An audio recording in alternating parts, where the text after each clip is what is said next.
अस्सलाम वालेकुम वरहमतुल्लाहि वबरकातुहू। उम्मीद है कि आप सब खैरियत से होंगे। मैं बाहर किसी काम से निकला हुआ था। अभी कुछ देर पहले एक दोस्त से भी बात हो रही थी, तो सानेहा सियालकोट के हवाले से कुछ बातें जहन में आ रही थी, तो सोचा कि एक गैर रस्मी सी वीडियो बनाऊं और वो बातें मैं आपके साथ शेयर कर दूं। देखें, ये जो वाक़या रूनमा हुआ है, इस वाक़े की जितनी भी मजम्मत की जाए उतनी ही कम है। और इससे जो हमारे एक मुआशरे का एक जो वहशियानापन जो ज़ाहिर हुआ है, दुआ यही करनी चाहिए कि अल्लाह इस किस्म के मामलात से हम सबको महफूज फरमाए। मैं अभी ये सोच रहा था कि अब हम अपना तारुफ किस अंदाज में करवाएं। क्या हम ये कहें कि हम एक अमन पसंद मुल्क के अमन पसंद शहरी हैं, या हम ये कहें कि हम शरपसंद हैं, या हम ये कहें कि हमारे अंदर एक जुनूनियत और एक जज्बातियत का उनसर ज़रूरत से ज़्यादा पाया जाता है, या हम ये कहें कि हम एक ऐसा एक हुजूम है कि जिनके अंदर अकल और शऊर नाम की कोई चीज़ नहीं है, और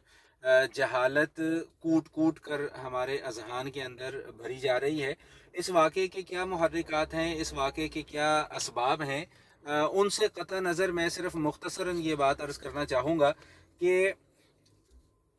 जो बुनियादी सबब इस वाक़े का है, और इस जैसे जो जितने भी वाक़यात रूनमा होते हैं,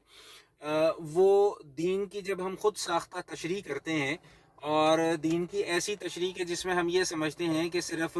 हम आशिक़ रसूल हैं और बाकी जितने भी माशरे के रहने वाले अफराद हैं उनका ना नबी पाक सल्लल्लाहु ताला अलैहि वसल्लम से कोई ताल्लुक़ है, ना उनसे उनकी कोई मोहब्बत है। यानी गोया के पूरे दीन को एक मखसूस किस्म के तबके ने या मखसूस किस्म की जहनीत के लोगों ने कैप्चर किया हुआ है, और वो ये समझते हैं कि हमारे अलावा जो है वो पूरा का पूरा माशरा जो है वो गुस्ताख है, या पूरा का पूरा माशरा नाउज़ुबिल्लाह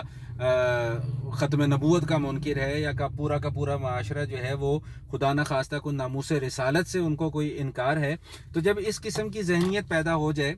और बहुत अरसे से ये जो बीज बोया जा रहा था जिसका फल हमने कल के वाक़े की सूरत में देख लिया है, तो जब इस किस्म की जहनीत पैदा हो जाए तो फिर उस माशरे के लिए फिर अल्लाह से दुआ यही करनी चाहिए कि अल्लाह फिर हमारे हाल पर जो है वो रहम फरमाए। तो दूसरी, लेकिन मैं इसकी एक पहलू और भी सामने रखना चाहता हूँ, उस हवाले से भी अर्ज़ करूँगा कुछ कि बड़े बड़े उलमाए कराम, जय्यद उलमाए कराम, खुसूसन हज़रत शेखुल इस्लाम मुफ्ती तक़ी उस्मानी साहब दामत बरकातुहुमुल आलिया का ट्वीट मैंने पढ़ा, मुफ्ती अदनान काका खेल साहब और दीगर जय्यद उलमाए कराम के मतलब मज़म्मती बयान सामने आए, और उन्होंने सख्त इस वाक़े पर अफसोस का भी इजहार किया और इस चीज़ को कंडम किया कि इस तरह का वाक़या नहीं होना चाहिए कि अगर खुदा न खास्ता जहाँ पर अगर गुस्ताखी या तौहीन करना एक जुर्म है, वहीं पर फिर उस जुर्म की सज़ा उसी सूरत में दी जाएगी जबकि वो तौहीन या वो गुस्ताखी का जुर्म जो है वो साबित हो जाए। और अगर जुर्म साबित ना हो, फिर इस किस्म की जो हरकत है इसको महज एक जाहिलाना और एक अहमकाना इक़दाम ही कहा जा सकता है कि जिसने पूरी कौम का सर जो है वो शर्म से झुका दिया है। और हम लोग मतलब जो पुरअमन लोग हैं, जो अमन पसंद लोग हैं, जो पढ़ा लिखा एक तबका है, वो शर्म से मुंह छुपाए छुपाए फिरता है कि जी अब हम लोगों के सामने जाकर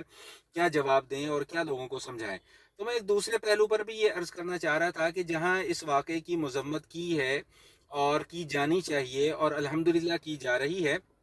वहीं पर उसके एक दूसरे पहलू को नज़रअंदाज नहीं करना चाहिए कि जो हमारे माशरे में मौजूद एक सो कॉल्ड एक लिबरल तबका है, या जो अपने आप को जिद्दत पसंद समझते हैं या ख़ुद को बहुत तालीम याफ्ता तबका समझते हैं, वो इस तरह के वाक़यात की आड़ में फिर अक़ीदा ख़त्म नबूवत या नामूस रिसालत के हवाले से फिर ज़बान दराज़ी करना शुरू कर देते हैं। मैं ये अर्ज़ करना चाहूँगा कि ये इंतहाई हसास नौयत का मामला है। अगर एक तरफ एक अहमकाना और जाहिलाना इक़दाम है तो दूसरी तरफ फिर हमारा ईमान भी है। इस अहमकाना इक़दाम की मज़म्मत हमें करनी चाहिए। मैं बार बार यही अर्ज़ कर रहा हूँ, कर भी रहे हैं, करनी भी चाहिए, लेकिन मज़म्मत की आड़ में जो हमारे बुनियादी अकायद हैं कम अज़ कम उनको तो निशाना ना बनाया जाए। अगर एक आदमी गलत रास्ते पर चल रहा है तो उसकी मज़म्मत करने के लिए हम उसके दूसरी जानिब गलत रास्ते पर चलना शुरू कर देंगे तो ये तो किसी सूरत में भी जो है वो दानिशमंदी नहीं है। बहरहाल खुलासा कलाम ये है कि इस तरह के वाक़यात की रोकथाम होनी चाहिए। उलमा को, मशाइख को अपना किरदार भरपूर तरीके से इसमें अदा करना चाहिए। अल्हम्दुलिल्लाह जहाँ तक हमारे मुताल्लिकीन हैं, जहाँ तक हम बात को पहुँचा सकते हैं, वहाँ तक हम